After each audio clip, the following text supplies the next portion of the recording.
말씀의 제목은 절망의 산에서 희망의 돌을 떠낸다는 제목으로 우리의 삶이 절망의 산이고 죽음의 산이 있고 공포가 있고 염려가 있고 그곳에서 희망의 돌을 떠내는 그런 역사가 우리 가운데 있기를 원해서 이 말씀으로 제목으로 베드로전서 2장 4절부터 8절을 통해서 전하기를 원합니다. 이 말씀의 제목과 이 말씀을 전하기를 원했던 동기가 뭐였냐면 2주 전에 팀 켈러 목사님의 부활을 입다는 책을 다시 또 한번 읽어봤습니다. 읽다가 마지막에 이런 글이 있었습니다. 많은 글이 아니라 한 페이지 정도 되는 글에 절망의 산에서 희망의 돌을 떠낸다는 이런 글귀가 딱 보는 순간에 야, 대단하다. 이분은 팀 켈러는 누구냐? 미국에서 목회하시는 분이고 미국에서 성공적으로 잘 목회하고 보수교단의 설교학 교수로서 있고 대한민국에 그 책이 출간되면 베스트셀러로 팔려지는 저자입니다. 그렇지만 그분이 이제 소천하셨어요. 그 이유는 췌장암으로 걸려서 첫 번째 암이지만 두 번째 췌장암에 걸려 죽으셨어요. 그 암이 걸린 걸, 췌장암에 걸린 걸 알고 그때부터 이 책을 쓰면서 그런 절망의 산에서 희망의 돌을 떠낸다는 이런 그 글을 마지막으로, 그 책의 마지막으로 이렇게 마지막 장으로 이렇게 글을 기록하고 있습니다. 미래에 대한 희망, 부활 예수, 끝이 아닌 새 시작을 향해 역사를 이끄신다. 그래서 이 땅에 내 죽음이 끝이 아니고 새 시작의 역사를 이끄시는 주님이 계신다라고 그는 미래에 대한 희망을 바로 주 예수 그리스도에게 두고 있는 팀 켈러 이분입니다. 암으로 몸은 죽어가지만 미래를 이끌으시는 분은 희망이 있다. 그리고 에필로그가 있는데 가장 깊은 흑암을 통과하신 예수님께 마음의 닷을 내리자라고 이분은 마지막 강조하고 있는 것을 볼 수가 있습니다.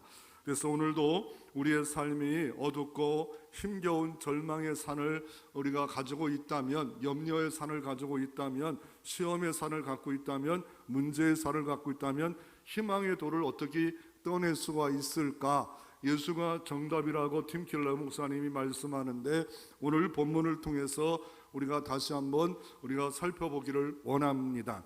이 땅에 우리는 오늘 본문에 나오는 예수님처럼 버려진 돌처럼 우리가 이 땅에 쓸모없는 삶을 살고 절망의 산이 너무 커서 걱정과 근심과 염려 가운데 살아갈 때가 있습니다. 나는 희망이 없다라고 생각되지만 희망을 어떻게 가져야 되는가? 이 다윗상은 어디에 있는 거냐면 이태리에 있습니다. 이태리에 있는데 이것을 만들어지는 계기와 동기와 거기서 교훈을 얻을 수가 있는데 우리 어떤 것을 교훈을 얻을 수 있냐면 이것을 만드는 사람은 미켈라 젤로입니다. 이 사람은 3년에 걸쳐서 조각가로서 이거를 만들어냅니다. 피렌체의 도움을 받아 이게 성단에 쓸모없는 돌이 하나 있었는데 버려진 돌이었는데 이 사람은 이 버려지는 돌을 갖고 귀하게 위대하게 다윗상을 만들었어요. 그러면 이 다윗상의 밑에 왜 다리가 없냐? 너무 실감 있게 만들어가지고 사진을 찍어 올릴 수가 없어요. 그러니까 궁금하면 인터넷이든지 직접 가서 감상해도 되지만 여기는 그냥 예배니까 왜 없냐 저게? 이러지 마세요. 제발 좀 이러지 마시고. 그래서 이 높이가 4.34 높이입니다. 5m의 돌을 보는 사람 있었는데 사람들은 쓸모없는 돌이다, 버려진 돌이다 하는데 미켈란젤로는 저 돌을 갖고 다윗상을 만들면 좋겠다. 그래서 손에 돌을 하나 잡고 있는 이 돌을 4.34m를 만들었어요. 그 돌에 흠이 많았는데 그 흠을 가지고 어떻게 해요? 흠을 가지고 더 아름다운 돌을 살결, 핏줄 이런 것들을 만들어내면서 우리가 어떤 사람의 붙잡힘에 따라서 이 흠집이 있고 이런 것들 가지고도 얼마나 멋있는 것을 만들어낼 수가 있다는 것을 우리가 알 수 있지 않아요? 그러면 나는 버려진 존재 같다, 하나님께 붙잡히면 귀하게 요긴하게 쓰임받을 수가 있음을 우리가 알 필요가 있습니다. 나는 흠이 많아, 나는 과거에 너무 더러워. 그러나 그것을 통해서도 하나님이 붙들어 주시면 더 요긴하게 귀하게 사용되어지는 역사가 하나님의 사랑과 은혜의 역사임을 다윗의 조각상을 통해서 우리가 살펴볼 수가 있습니다. 누구의 손에 붙잡히냐가 참 중요합니다. 피카소란 이 사람의 붙잡힌 버려진 자전거 앞에가 이것이 황소머리를 만들었더니 지금은 수억 원에 가는 그런 고물 상무에 버려지면 아무 쓸모없는 철물이지만 누구의 손에 붙들리냐에 따라서 달라집니다. 오늘도 내 몸이, 내 삶이 버려진 것 같고 나이가 들수록 더 절망이 깊어지면 깊어질 때 다시 한번 하나님이 찾아와 오늘도 말씀하시고 붙들어 주시는 은혜가 우리 가운데 있어지기를 소망합니다. 첫 번째로 우리가 한번 살펴보기를 원하는 것은 건축가들이 버린 돌이 머릿돌이 희망이 되어진다고 오늘 4절에도 말씀하고 있고 7절에도 말씀하고 있습니다. 베드로는 하나님의 감동으로 이렇게 쓰여집니다. 4절에 사람에게 버림받았으나 하나님께서 택하심 입은 보배로운 산돌이신 예수님께 나아가, 보배로우신 산돌이신 예수님은 먼저 버림받았다라고 말씀하고 있고 건축가들이 버림받았는데 오늘 또 7절에 보면 그러므로 믿는 너에게 보배이나 믿지 않은 자인 건축자의 버린 그들이 모퉁이의 머릿돌이 되고, 예수님은 버림받았습니다. 하나님으로 이 땅에 탄생했습니다. 오셨습니다. 그런데 버림받았습니다. 건축가들이 버린 것처럼 건축가들은 누굽니까? 이 세상 사람들입니다. 대제사장의 종교의 우두머리였습니다. 더 나아가 로마의 앞잡이였습니다. 더 나아가 유대인들 율법을 알고 성경을 아는 사람들이 예수를 죽여라 버림받았습니다. 그러나 하나님은 그를 어떻게 했습니까? 바로 산돌로 삼으셨고 머릿돌로 만들어서서 천국을 지어져가는, 천국을 완성하는 일로 하나님이 이렇게 사용되어진다고 말씀하고 계십니다. 이 말씀을 마태복음 21장 40절에 예수님이 인용합니다. 예수께서 가라사대 너희가 성경의 건축자들이 버린 돌이 모퉁이의 머릿돌이 되었나니 이것은 주로 말미암아 든 것이요 우리 눈에 기이하도다 함을 읽어본 일이 없느니냐 라고 말을 하고 있습니다. 예수님을 힘들게 하고 어렵게 하고 있을 때 건축자의 버린 돌이 너희들이 정말 버릴 수밖에 없는 그런 그 쓸모없는 돌이지만, 그러나 하나님이 이거를 하나님이 건축자의 버린 돌이 모퉁이의 머릿돌이 되는 이것을 읽어본 적이 없냐? 이것을 읽어본 적이 없냐? 왜요? 왜 읽어본 적이 없냐 말합니까? 구약의 말씀에 기록되었다는 거예요. 시편 118편 22절 23절을 인용하고 있는 겁니다. 건축자의 버린 돌이 집 모퉁이의 머릿돌이 되었나니 이는 여호와께서 행하신 것이요 우리 눈에 기이한 바로다.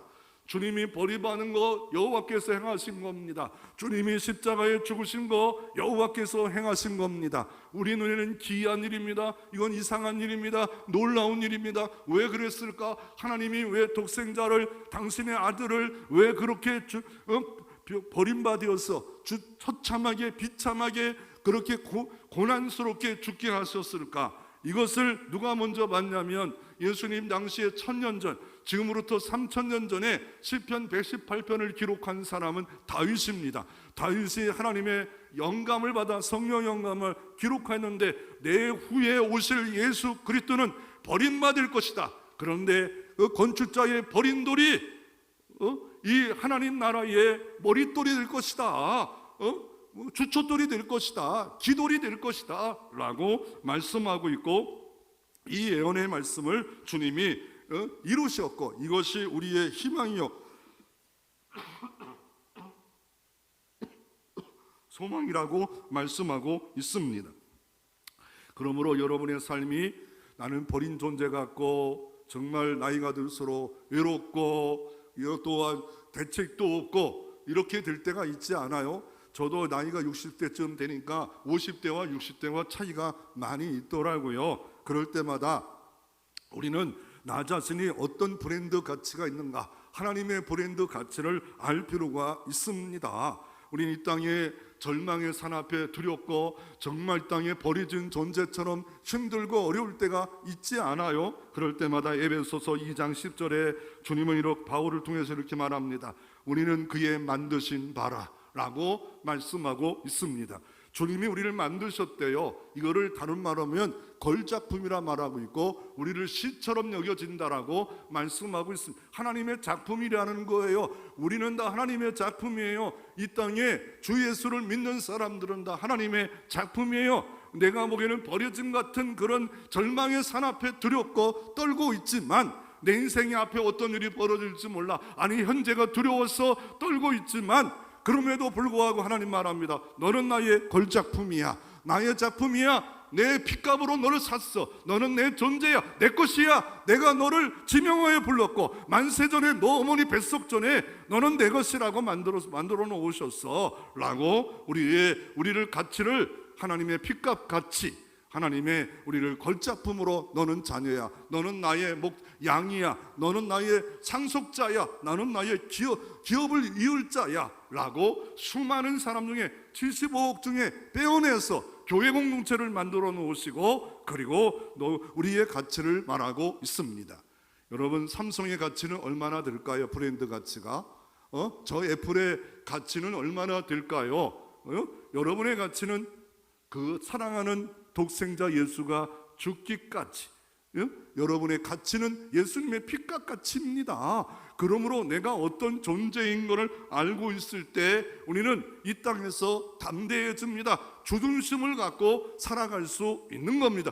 자존심은 이 땅에 다 죽어야겠지만 주둔심은 늘 가지고, 주님이 주시는 자존심은 가지고, 나는 예수 믿는 사람이다, 나는 부활의 백성이다, 이런 생각을 갖고 있을 필요가 있습니다.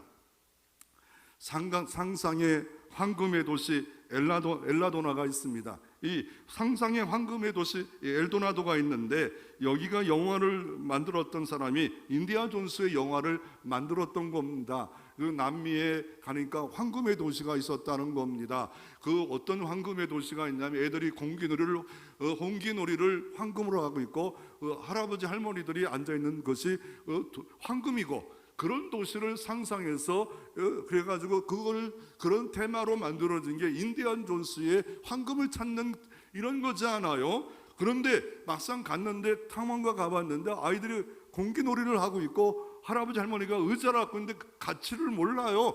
아무리 주어졌는데 황금의 가치를 몰라요. 황금을 찾아서 수많은 사람이 헤매고 있을 때 진짜 그곳에 있는 사람은 황금의 가치를 모르고 있다는 거예요. 이 땅에서도 최고의 가치를 찾고 있는 사람은 많지 않아요. 행복의 어디에 있는가 찾고 있는 사람은 많지 않아요. 아니, 법륜스님은 무소유가 행복하다 이렇게 말을 하지만 그 스시는 개소리라고 하면 안 될 것 같고요. 일리는 있더라고요. 잘하더라고요. 성경 이야기도 하는 것 같고 대단하더라고요. 그래서 책도 무소유 어쩌고 저쩌고 하는데, 대단한 분은 대단한 분이지만 그러나 그분은 진정한 가치를 발견하지 못하고 있습니다. 그래서 우리는 내가 어떤 가치가 있는가, 이것을 알았을 때 우리는 절망의 산 앞에 희망과 소망을 노래할 수 있는 삶을 살아갈 수 있는 겁니다.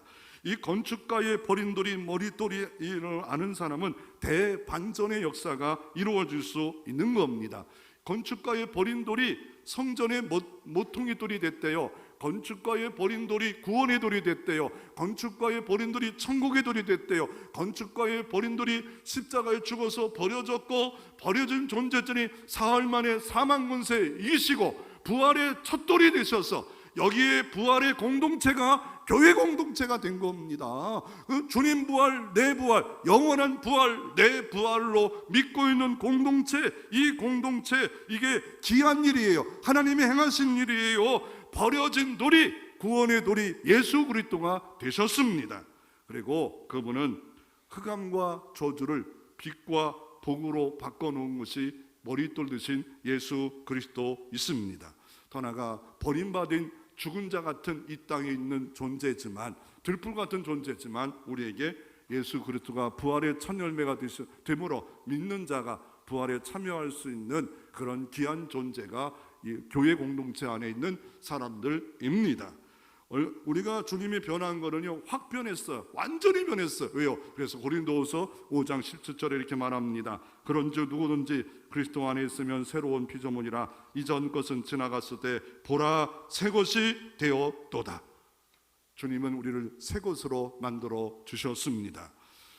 더 나아가 이 절망의 산을 어둠으로 변하면 어둠에 있는 우리를 위해서 머릿돌이 주님이 되어 부활의 은총의 열매로 주님이 만들어 주셨습니다.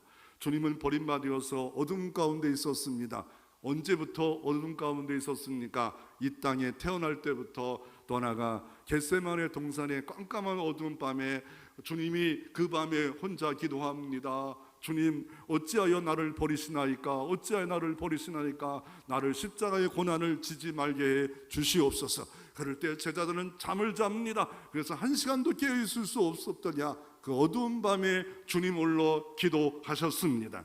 더 나아가 주님이 십자가에 매달려 죽으셔서 3시간이 지났습니다. 6시간 만에 죽으셨는데 9시에 매달려 12시부터 3시까지 어둠이 일어나기 시작했습니다. 무덤에서 죽은 자가 일어났습니다. 그리고 지진이 났습니다. 바위가 터졌습니다. 무덤에서 사람이 살아났습니다. 3시간의 어둠이 깔려 있었습니다. 그리고 그 어둠을 주님은 이기시고 안식 후 첫날 주일날 새벽에 그 어둠을 이기시고 그 부활의 아침에, 새 아침에 주님은 다시 살아나셨습니다. 그리고 그를 믿는 자마다 다 부활의 공동체의 주춧돌이, 기초돌이 주님이기에 우리도 영생 부활 가운데 살아갈 수 있는 겁니다. 그러므로 이 주님은 어떻습니까? 우리를 두려움의 어둠에서 우리를 불러 주님의 열매의 공동체, 주님의 몸의 공동체에 우리에게 들어오게 하시고 절망의 산에서, 죽음의 산에서 부활의 소망의 돌을 떠내어 내 것으로 만드는 역사가 바로 주님의 은혜의 역사임을 말하고 있습니다. 라인호드 니버라는 분이 있습니다. 이분은 20세기 미국의 유명한 신학자였고, 이분은 정치 외교를 기독교로 해석하는 데 유명한 사람, 미국에서 대표적 신학자 니버가 이런 말을 했습니다. 그 책 인간의 본성과 운명의 책에서 이렇게 말합니다. 인간은 정서적으로 불안하며 그 불안을 권력 의지로 극복하려 한다. 자신이 유한하지 않은 척한다 라고 말합니다. 우리가 왜 나는 절망스럽다, 절망의 산에 있다, 두렵다, 힘들다, 어렵다, 주님 앞에 그대로 내려놓고 주님, 치유자 예수, 그 주님이 함께 하시고 더 나아가 다른 것이 치유가 안 되더라도 부활이 내 산소망이고 치유가 될 수가 있습니다. 그럴 때 부활은 영원한 부활만 아니라 이 땅에서도 살아계신 부활의 은총으로 덮어주시면 절망이 물러가고 그것에 은혜의 꽃이 피고 열매가 맺혀지고 어둠은 물러가고 찬빛, 귀한 빛이 나를 새롭게 하는 역사가 일어날 수 있습니다. 이 땅에 대한민국이 얼마나 절망스러운지 몰라요. 왜요? 경제가 좀 잘 살면 절망스럽지 않다고요? 대한민국은요 OECD 국가 32 경제협력국 중에 12국가가 됐어요. 제조업의 3위 국가가 됐고 국방력에는 6위 국가가, 전 세계 6위 국가입니다. 그런데 자살률이 1위입니다. 왜 그랬을까요? 이들이 경제가 없다고요? 제조가 안 된다고요? 예, 대한민국 그렇지 않아요. 그럼에도 불구하고 절망을 바르게 인식해서 이런 절망을 어떻게 해야 되는가, 길을 몰라요, 방법을 몰라요, 진리를 몰라요. 그러기에 절망의 산 앞에 나는 자살하는 것을 끝장을 내자.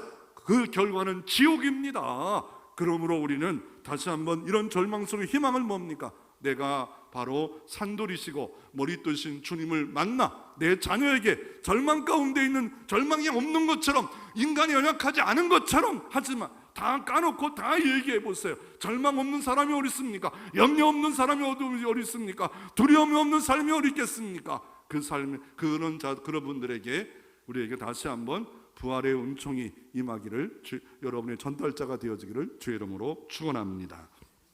두 번째로, 우리의 영원한 희망의 가치는 어디에 있습니까? 우리의 영원한 희망의 가치는 무엇에 두고 살아야 됩니까? 오늘 본문은 그것을 우리에게 말하고 있습니다.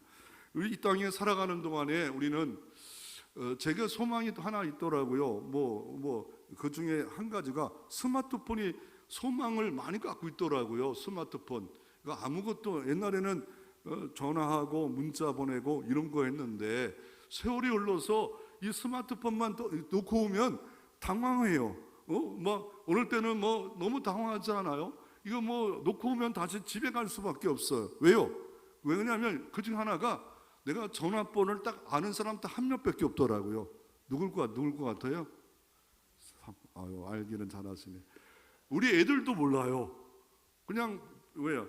2번 아들, 3번 누구 누르기만 하면 가니까 그걸 뭐 굳이 이을 이유가 없어졌어요. 그러니 스마트폰 없으면 사무전화 없으면 연락할 데가 없는 거예요. 그러니 이게 참 안타깝지 않아요? 그러니 이 스마트폰이 얼마나 대단해진 줄 알아요? 여기에 정보가 다 있어. 여기에 신상이 다 있어. 여기서 은행 거래가 돼요. 여기서 물건 거래가 돼요. 여기서 이 아침에 7시에 먹을거리 와요. 책이 와요. 뭐 이거 스마트폰 하나만 있으면 뭐 돈만 있으면 살만 나요. 그런데 이 스마트폰 사용하지 못하면 아니 그걸 어떻게 해야 돼? 뭘 해야 돼? 여기에 뭐 기능이 얼마나 많은지 몰라요.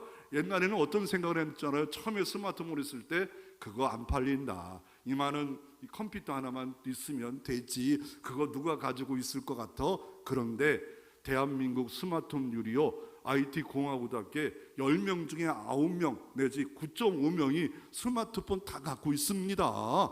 시대가 너무 바뀌어가지고 이게 스마트폰이 소망이, 그것만 소망이 있는 거예요? 미안합니다. 이런 소망은 뭐 세상 소망이니까 뭐 목사님 그런 소망을 갖고 오해하지 마시고요. 이게 스마트폰 가치가 엄청난 가치가 돼버렸어요. 그리고 또 패드가 생겼지요. 노트북이 생겼지요. 스마트폰 보면서 패드로 일하고 노트북으로 컴퓨터로 일하고, 야, 이 시대는 뭐 얼마나 컴퓨터도요 얼마나 탁 하면 나오는 시대인데 옛날 거는 탁 하면 하늘철 따지 이렇게 나오지 않아요? 요새 게임하는 애들 보면 탁 누르면 착착착 막 뜨고 막 시대가 엄청, 이게 뭐 지금 뭐 4G 시대잖아요. 조금 있으면 뭐 더 올라가요. 막 이게 뭐 상상을 초월한 시대가 이루어지고, 뭐 요 앞에 사람이 여기 옆에 벌써 왔을 거예요. 요 앞에 화상이 와서 같이 대화하고 이런 시대가 도래합니다. 그러니 이거 없이는 이게 얼마나 가치가 있어졌어요. 그러니 대한민국이 요만한 칩 하나 갖고 지금 밥 먹고 사는 겁니다. 이만한 칩 하나가 1등이에요 대한민국이. 이거 하나, 대한민국 작은 나라예요. 미국을 이기고 있고 소련을 이기고 있고 일본을 이기고 있는 이 칩 하나, 요거 잘못 유출되면은, 이거 개발 안 하면 대한민국은 미래가 없어요. 그러나 그것도 영원하지는 않을 것 같아요. 물론 이제는 없으면 안 되는 가치 있는 존재가 됐답니다. 이 스마트폰 없어지는 것 때부터 깜짝 놀라고 막 당황하고 막 지진이 나고 이거 없어졌을까. 사는 것도 문제지만 그게 정보가 있고 유출되면 또 안 되는 것들이 많기 때문에 그렇지 않겠습니까? 그러나 진짜 영원한 가치는 성경과 예수 그리스도의 가치를 두시기를 바랍니다. 성경은 신앙인의 유일한 규범이에요. 어떻게 살아야 되고 시험 앞에 어떤 답이 있는가, 성경에 답이 있는 줄로 믿으시기를 바랍니다. 내가 어떤 삶을 살아야 되고 가정을 살아야 되고 어떤 마음을 갖고 살아야 되는가, 성경의 유일한 규칙입니다. 유일한 규범입니다. 다른 거 위에 두지 마시고 성경을 두면 우리는 이 땅에 늘 희망과 소망을 갖고 살 수 있습니다. 더 나아가 예수 그리스도가 소망입니다. 왜요? 구원의 주님이고 부활의 주님이고, 그분은 영생 부활만 주는 게 아니라 이 땅에서도 우리에게 다시 한번 부활의 은총으로 역사 가운데, 내 삶 가운데 개입하고 일할 수 있는 살아계신 전능하신 창조주 하나님이 온 우주만 창조하시고 나는 영생으로만 주신 게 아니라 오늘도 역사하시면 문제 끝. 이곳에 은혜가, 역사가 이루어질 수 있습니다. 의심이 시작하면 축복은 끝납니다. 믿음이 시작되어지고 하나님이 인하실 걸 믿는 그 순간에 오늘이라는 시간에도 놀라운 일이 벌어질 수 있습니다. 다니엘도요, 절망의 산이 있었습니다. 어린 나이에 바벨론 포로 4,800km를 젊은 나이에 포로 잡혀갑니다. 그렇지만 믿음을 붙잡습니다. 부활의 주님을 붙잡습니다. 이곳에도 계신 바벨론 포로직에도 계신 주님을 의지합니다. 그래서 우상에 짝하지 않고 이렇게 다니엘서 1장에 살았더니 어느 날 그 바벨론에서 일을 시키려고 학문을 교육했는데 하나님이 지혜를 주시는데 10배나 뛰어난 지혜를 다니엘에게 주셨다라고 말씀하고 있습니다. 하나님이 주시면 10배나 뛰어난 지혜를 주실 수가 있습니다. 그 10배나 뛰어난 지혜는 인간이 주어진 게 아니에요. 시스템이 주어진 게 아니에요. 하나님이 다니엘을 그 시대의 가장 강력한 제국에 10배를 뛰어난 은혜를 주셨더라. 이 복이 임하기를 바랍니다. 자녀 걱정합니까? 기도하고 하나님이 10배로 뛰어난 은혜를 주시는 그 역사가 일어나면 장소가 문제가 아니에요. 시대가 문제가 아니에요. 그리고 나서 그렇게 줬으면 좋은 일만 있어야 되는데 그 바벨론의 왕은 느부갓네살 왕입니다. 꿈을 꿨어요. 이상한 꿈을 꾸고 이거 꿈도 얘기하지 않고 다니엘서 2장에 보면 사람들을 못 맞히면 죽여요. 점술가를 죽여요. 박사를 죽여요. 그랬더니 다니엘도 이 소식을 알게 됩니다. 당황합니다. 절망이 옵니다. 두려움이 옵니다. 그리고 같이 왔던 친구, 새 친구에게 말합니다. 이 일 때문에 기도하자. 이 일 때문에 기도하자. 다니엘은 10배나 뜨거운 지혜는 있지만 어떤 개인이 꿈을 꿨는데 어떻게 그걸 맞힐 수가 있겠습니까? 그런데 사람으로 할 수 없지만 하나님은 하십니다. 그리고 기도합니다. 드디어 다니엘도 가서 만세수하옵소서. 그리고 내가 이 일의 꿈을 해석할 능력이 없고 하나님이 드러내 보여야 되는데 그 꿈 얘기가 다니엘서 2장 31절부터 33절인데 2600년대의 역사를 느부갓네살 세상왕에게 보여주는 겁니다. 너 지금 왕이지만 황제지만 추풍 낙엽처럼 너는 끝날 거다 라고 말하고 있는 겁니다. 그래서 다니엘서 2장 31절 30절 이렇게 말합니다. 왕이요 왕이 한 큰 신상을 보셨나이다. 그 신상이 왕 옆에 섰는데 크고 광채가 득심하며 그 모양이 심히 두려우니 그 우상의 머리는 정금이요 가슴과 발들은 은이요 배와 녹젖들은 노시요 종아리는 철이요 그 발은 얼마는 철이요 얼마는 진흙이더라 라고 말합니다. 그리고 나서 그런 신상을 보여주고 더 나가서 이렇게 말합니다. 또 왕이 보신즉 사람의 손으로 하지 아니하는 뜨인 돌 하나가 있대요. 신상의 다리를 철과 흙으로 된 다리를 부셔버린다는 거예요. 그리고 우상의 친돌은 태상을 이루러 온 세계에 가득하리라 라고 말합니다. 이거를 그림으로 말하면 이렇게 되어지는 겁니다.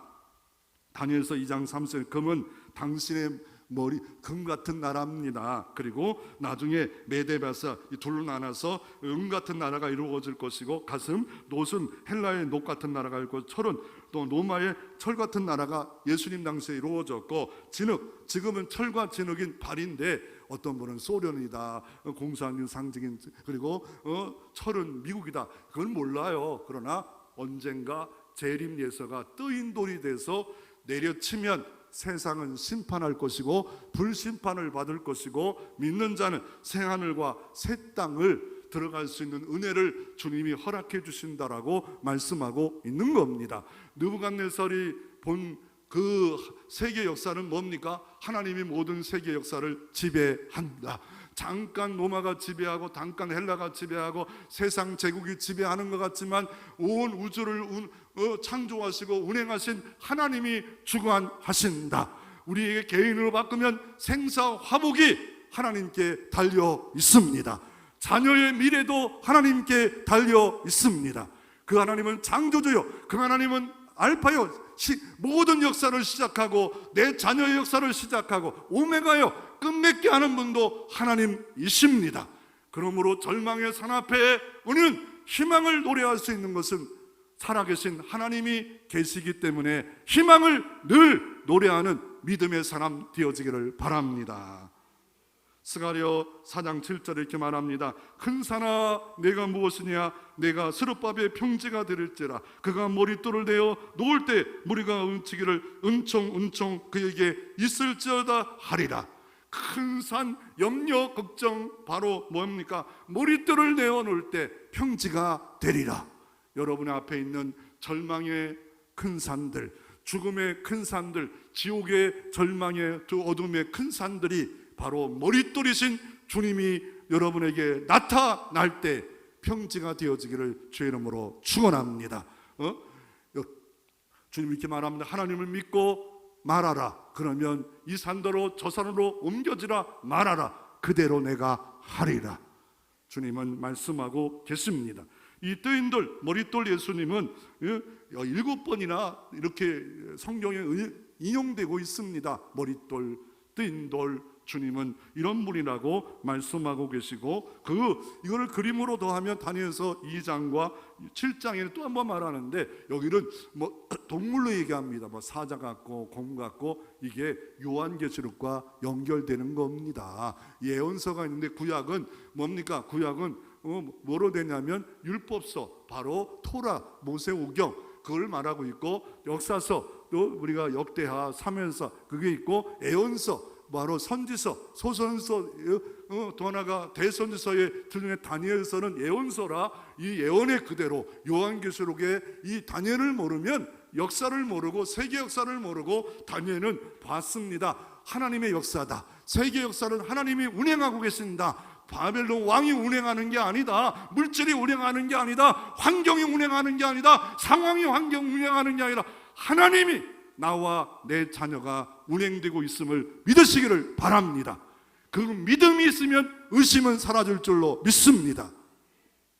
절망 속에 주님은 우리에게 뭘 가지라 말합니까? 위로자 예수를 발견하라고 말씀하고 계신 말씀이 오늘 본문입니다. 오늘 베드로는요, 로마의 핍박에 있었던 흩어진 나그네에게 이 편지를 쓰고 있는 겁니다. 수많은 핍박 앞에 넘어지지 말라는 거예요. 쓰러지지 말라는 거예요. 그러면서 사도 바울도 이렇게 말합니다. 나도 너희에게 위로를 왜 하는 위로자 예수님을 소개하기로 하는데, 고린도후서 1장 3절에 이렇게 말합니다. 찬송하리로다. 찬송하리. 사도 바울도 고난이 많았어요. 고린도 교회도 고난이 많아. 찬송하리다. 우리가 할 일은 뭡니까? 그는 우리 주 예수 그리스도의 하나님이시요 자비의 아버지요. 믿으시기를 바랍니다. 그분은 자비의 아버지입니다. 그리고 모든 위로의 하나님이십니다. 모든 자를 잊지 마세요. 모든 위로의 하나님이십니다. 힘이 나야 돼요. 왜? 절망의 산은 언제든지 내 가정에, 내 몸에 올 수 있습니다. 그분은 모든 위로의 하나님이십니다. 우리의 모든 환난 중에 우리를 위로하사 우리로 하여금 하나님께 받은 위로로서 모든 환난 중에 있는 자를 능히 위로하게 하시는 이시로다. 내가 고난받아서 위로받으면 또 고난받아서 있는 자를 위로하게, 나는 이렇게 이겼다, 이렇게 어려움을 이겼다, 시험을 이겼다, 문제를 이겼다, 상담자가 되고 카운셀러가 되고 이끄는 자가 되기 위해서 내가 먼저 큰 사망의 고난을 당했고 건지셨고, 또 건지실 주님이, 살아계신 하나님이, 부활의 주님이 과거만 건진 게 아니라 죄에서만 건진 게 아니라 오늘의 역사 속에 절망의 산에도 얼마든지 능력의 주님이 개입하시며 오늘도 역사할 수 있음을 믿으시기를 바랍니다. 세 번째로, 산돌이신 예수님을 아는 자는 새로운 정체성이 있습니다. 새로운 정체성이 우리에게 어떤 정체성이 있을까? 아니, 오늘 4절에 보면 택하심 입은 보배로 산돌이신 예수님께 나아가 우리가 정체성이 5절에 산돌같이 신령한 집을 세워지는 정체성을 가져야 돼요. 우리는 신령한 집이 있다는 거예요. 이 땅에 아파트 짓는다는 게 아니에요. 신령한 집이 있대요. 신령한 집을 지으래요. 그리고 신령한 제사를 드리는 거룩한 제사장이 될지니라. 그리고 나서 9절에 대반전에 그러나 너희는 왕같은 제사장들이다. 이게 새로운 정체성입니다. 지금 황제가 왕처럼 하지만 진짜 왕은 너다. 왕같은 제사장들이요, 거룩한 나라요.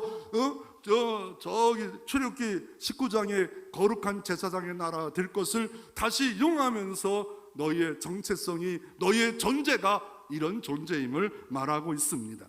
주님은 산돌입니다. 리빙스톤입니다. 이 리빙스톤 위에 우리 교회가 세워진 거예요. 바울은 이렇게 말합니다. 주님의 몸된 교회, 교회가 주님의 몸이에요.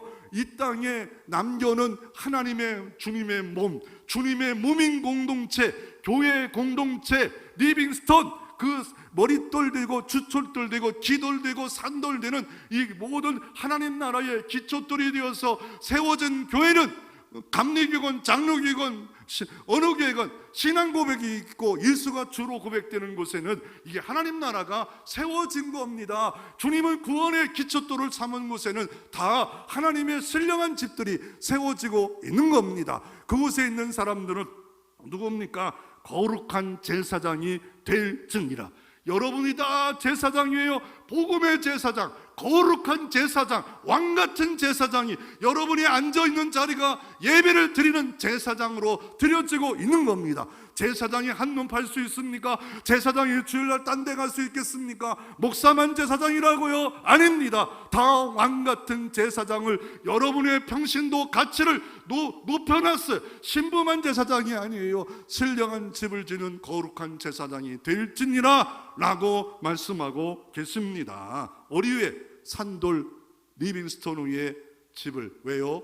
주님은 우리를 흙에다가 생기를 불어넣어 산령이 됐어. 생기가 바로 성령입니다. 성령으로 거듭난 종들은 산돌이신 예수님과 연합되어 신령한 집, 하나님 나라의 집들을 지어져 가는 그런 존재로 우리가 살아가고 있는 존재입니다. 우리의 사명입니다. 우리의 비전입니다. 우리의 미션입니다. 신령한 집을 짓게 주옵시고 더 나아가 거룩한 제사장이 되게 해 주시옵소서. 이게 우리의 비전입니다. 우리의 꿈입니다. 예수 믿는 사람들이 다 비전입니다. 산돌이신 예수님께 지어져 간다는 말이 오늘 본문만 있을까요? 사도 바울도 또 말씀합니다. 지어져 간다는 말이 참 어려워요. 저도 잘 이해됐다가 안 됐다가 하다가 어제 밤새 익어갖고 씨름하다가 조금 풀려지는 것 같더라고요. 왜요? 너희가 사도들과 선지자 터 위에 세우심 입은 자라. 사도들과 선지자 터, 선지자가 뭐예요? 구약의 모든 선지자, 구약 성경, 더 나아가 신약 성경 위에 터 위에 세우심을 입은 자래요. 교회가. 그리고 그리스도께 예수께 친히 모퉁이들이 되셨느니라. 교회의 모퉁이들이 되셨대요. 그의 안에서 건물마다 서로 연결되어서 주 안에서 성전이 되어가고, 아니 주 안에서 건물마다 연결이 된대요. 그리고 너희도 성령 안에서 하나님 거하실 처소가 되기 위해서 그리스도 예수 안에 함께 지어져 가니라. 이 지어져 간다는 걸 원어해 보니까 미래 완료적 동사. 지어져 가는구나. 예수 믿고 우리는 머릿돌 위에 같이 연합된 존재가 되었지만 그것으로 어떤 이단처럼 끝났다가 아니라 지어져 가래요. 나도 하나님의 형상으로 지어져 가래요. 나도 뭡니까? 성령의 사람으로, 성령의 사람 두렵고 떨림으로 지어져 가래요. 더 나아가 교회도 지어져 갑니다. 뭡니까? 기관을 통해 지어져 가고, 위원회를 통해 지어져 가고, 예배를 통해 지어져 가고, 선교를 통해 지어져 가서 오직 성령이 임하시면 예루살렘이 지어져 가고, 더 나아가 땅끝까지 지어져 가고, 더 나아가 어떻게 합니까? 이 교회를 통해서 지교회를 세워 지어져 가고, 지교회 후원해서 지어져 가고, 이런 일들을 통해서 나를 내 가정에 들어가 지어져 가고, 내 사업체에 지어져 가고, 이렇게 지어져 가는 게 미래 완료적 동사예요. 주님 오실 때까지, 내 생명이 다할 때까지 지어져 가기 위해서 기도하고 예배하고 봉사하고 섬기고, 이런 역사가 바로 교회 공동체입니다. 오늘날 예수님이 이렇게 길을 지나가시다가 가이사 빌립보 지역을 지나갑니다. 앞에는 헐문산 2000m, 3000m 헐문산이 있고, 지어져 가다가 지나가다가 이런 질문을 해요. 너희는 나를 누구로 하느냐? 왜 이때 질문합니까? 그때 시기와 장소가 딱 맞아서 그래요. 왜? 그때는 아우구스토가 황제라고 그래서 그 가이사 빌립보 지역에 돌들이 많고 신전이 많은 이 지역에다가 황제 신상이 있는 곳에 진짜 신은 누구냐라고 나를 누구로 아느냐 그랬더니 에레미야 선지자입니다. 엘리야 선지자입니다. 그리고 제자들에게 묻습니다. 너희들은 나를 누구로 아냐? 베드로가 딱 말합니다. 주는 그리스도시요 살아계신 하나님의 아들입니다. 바유나 시모나 복이 있도다. 이건 혈육으로 말하는 것이 아니도다. 이렇게 말씀하시면서 너는 이제 시몬이라 하지 마라. 베드로 하라. 반석이라 하라. 그리고 내 교회를 세우리라. 그리고 이 반석 위에 너는 이 교회를 세운다. 주님의 반석이고 네 작은 돌이 올라가서 내 교회를 하나하나 세우겠다라고 하시면서 주님이 말씀하셨던 내 교회를 세우는 일이 바로 주님이 반석이고 그 위에 너 신앙 고백 위에 내 교회를 세운다라고 말씀하고 있고, 내 교회는 음부의 권세가 이기지 못하는 기묘하고 우미한 교회로 하나님이 만들어 주신다라고 말씀하고 계십니다. 그러므로 산돌이신 주님과 연합됐습니까? 신령한 집을 지어야 됩니다. 신령한 제사장으로 내가 이런 존재인 걸 알고 있어야 됩니다.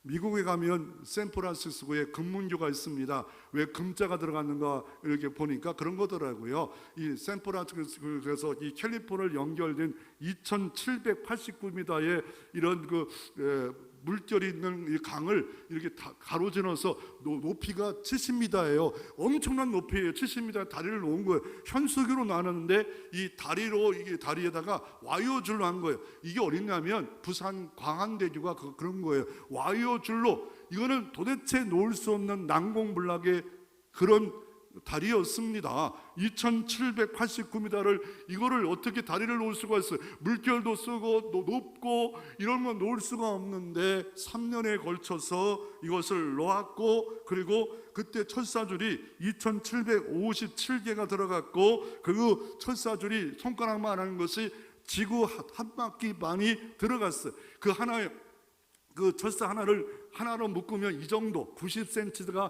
한 와이어예요. 이런 것을 통해서 이 탑을 세워가지고 양쪽으로 묶어서 2750m를 지탱하고 있는 거예요. 바람 불면 흔들흔들거려요. 그렇지만 6차선을 만들어가지고 캘리포니아와 샌프란시스코를 움직이는데 하루에 한 해에 900만 정도가 이 다리를 보려고 여행객들이 찾아오는 다리가 이 다리입니다. 이 다리가 없으면 샌프란시스코와 캘리포니아는 건너갈 수 없었지만, 금강을 찾으러 갔던 이 다리라고 해서 금문교를 하지만, 그러나 이 도전을 한 사람들 무모한 사람이었어. 그런데 됐다니까요. 이 말하는 것을 누가 생각했습니까? 이 철사의 와이어 줄로 만들어서 이 다리를 만들었어요. 그와 마찬가지로 우리는 절망의 산에서 영원히 죽을 수밖에 없었지만, 죽었지만 주님이 산길 생명의 다리를 주 예수 그리스도께서 친히 몸으로 만들어 주셨습니다. 그 길로 들어가면 산길입니다. 그 안에 같이 붙여지면 산돌이 되어서, 산돌이신 부활의 능력이, 내 안에 성령이 내 몸을 치료하실 것이고, 내 안에 산돌이신 부활의 능력이 가정을 아름답게 치유하는 역사가 일어날 수 있습니다. 오늘 베드로 말합니다. 세상이 어려워도 그러나 너는 왕같은 제사장들이다. 그러므로 너는 뭐예요? 이 왕같은 제사장의 뒤로 귀한 빛에, 어둠을 물리친 생명의 빛에 들어간 자의 덕을 선전하는 사람을 살라라고 주님이 마지막 부탁을 하고 있습니다. 절망의 산을 무너뜨렸습니까? 그 무너뜨리는 걸로 끝나지 말고 신령한 제사장이 되어서 다리를 놓는 자, 제사장이 다리를 놓는 자의 뜻이 하나님과 다리를 놓는 자예요. 왕같은 제사장이 되어서 세상 사람들에게 다리를 놓아. 절망의 산이 너무 많다. 그러나 주 예수만이 길이다. 주 예수만이 다리다. 주 예수만이 해답이다. 내 자녀가 헤매고 있습니까? 복음을 전해. 그 마음에 주 예수가 담이면 언제든지 소망을 갖고 희망을 갖고 담대히 이 땅에 살아가는 역사가 일어날 수 있다는 것을 믿으시기를 주의 이름으로 축원합니다.